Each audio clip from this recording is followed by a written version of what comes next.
Hey, good afternoon, everybody. It's Coach Collard here with ArizonaShortSellTV.com. ArizonaShortSellTV.com. I forget to say that sometimes. So we're just visiting today. We've been talking for a little bit around lateral thinking. It's a concept that came from the 4-Hour Work Week. For those of you that might know that, it's 4hourworkweek.com, and you can go visit Timothy Ferriss is the guy behind it, the author of it. It's a book that made a splash, a real splash internationally about 3 years ago, and really put some concepts on the board in all business, like outsourcing to other countries and having virtual assistants and that type of thing. And it's revolutionized a lot of things, but he brings up a concept called lateral thinking. And he says, in any situation when I run into an obstacle, I don't necessarily go forward and run through it, and I don't necessarily retreat backwards. But what I'll do is I'll consider lateral options, and I'll look at it from a different perspective, meaning I'll look at it this way and I'll look at it this way. And he takes the lateral thinking approach, and as I heard this and started to study it and saw it, as a truth, I realized that it fits very much the Outback mindset of creative real estate, of distressed properties and the distressed property market and real estate, and the Outback mindset that we use specifically here at ArizonaShortSellTV.com for doing short sales.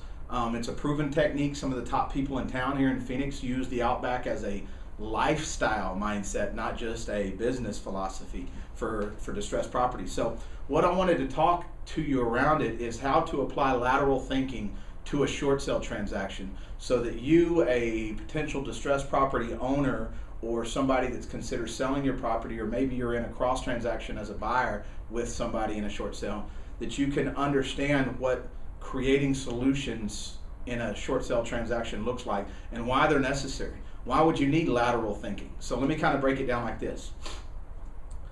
Think for yourself for a moment that you're a homeowner and you're current on your mortgage, but you see distress coming. You're maybe going to be laid off 3 months from now, and you call the bank innocently enough and you say, hey, I'm expecting to be laid off in the next 90 days.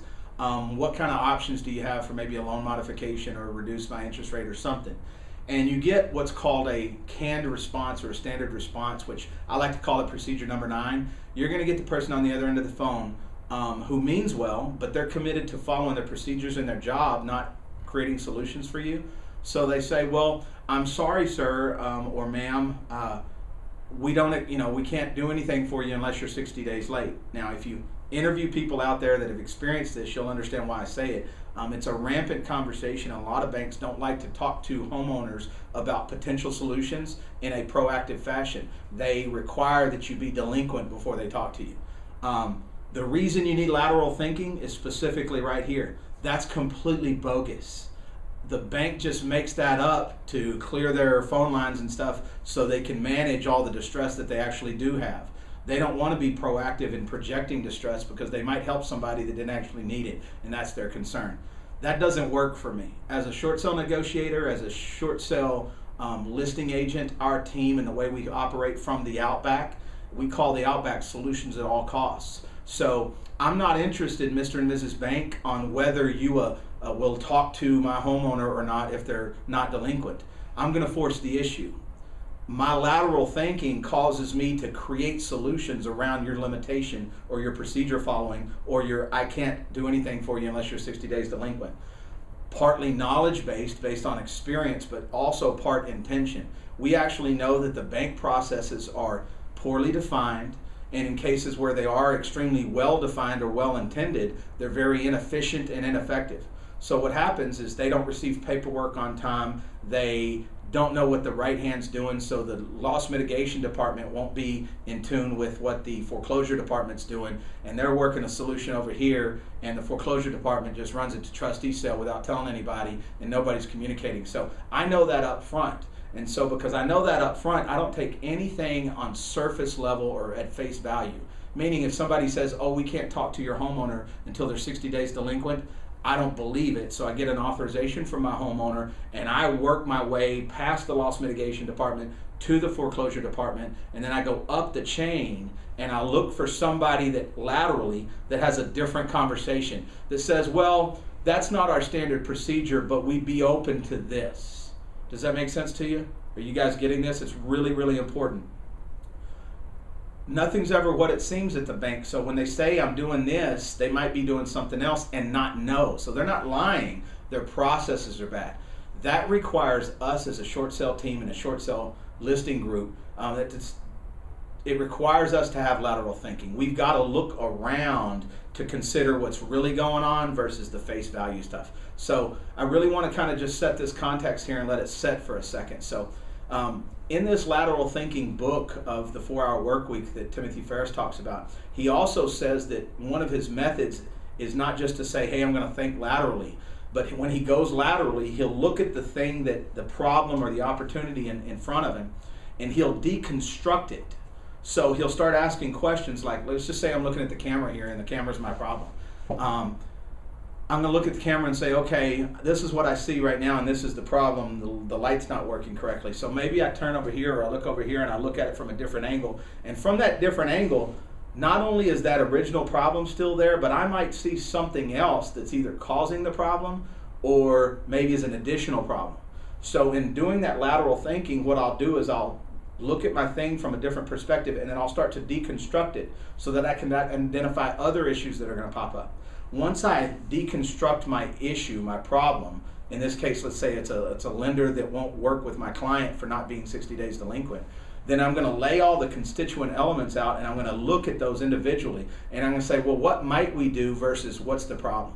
And so I'm not going to focus on the problem. I'm going to ask, what's the solution? What's a potential solution? And I'm not going to have any preconceived notions on what the right solution is. I'm just going to lay them out. And then as I start to filter through them, I'm going to get a broader, better understanding of the original problem, but from a different perspective. And that different, deeper perspective and understanding gives me a dynamic to bring to the table when I'm ready to put all these constituent elements back together that's almost unstoppable. In fact, I would challenge that it is unstoppable, because it comes with a determination, a perseverance, a positive mindset, a possibility mindset, and we bring it all together to make a transaction work.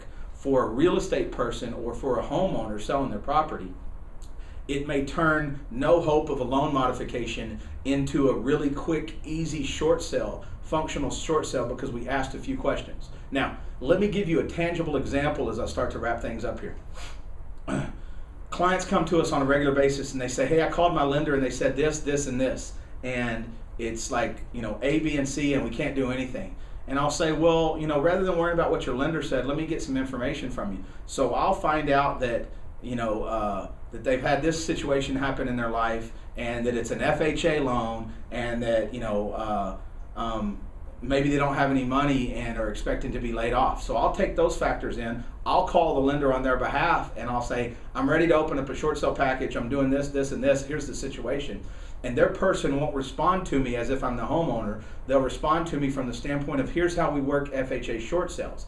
And my answer that I get is way different than what they gave the homeowner. And from there, I can mold the homeowner conversation into my conversation and create a real resolution. Does that make sense? I see this happen on a regular basis, guys. Sometimes asking a lateral question like, hey, what type of loan do you have, is a big difference maker. And I know a lot of y'all can't relate to that, but FHA loans, as far as short sales go, have different requirements and different restrictions on what you can and can't do, but the process is a lot more streamlined. And a lot of people don't know that out there. FHA even has some programs right now where they'll do a conventional refinance program into an FHA.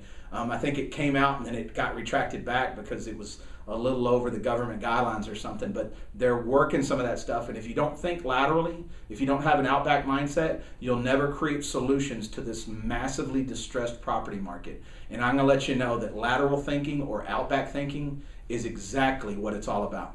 It's ArizonaShortSaleTV.com. We're signing off. Hope I didn't blow your tires too bad, but if I did, reach out to me. We'll talk about it. See you later.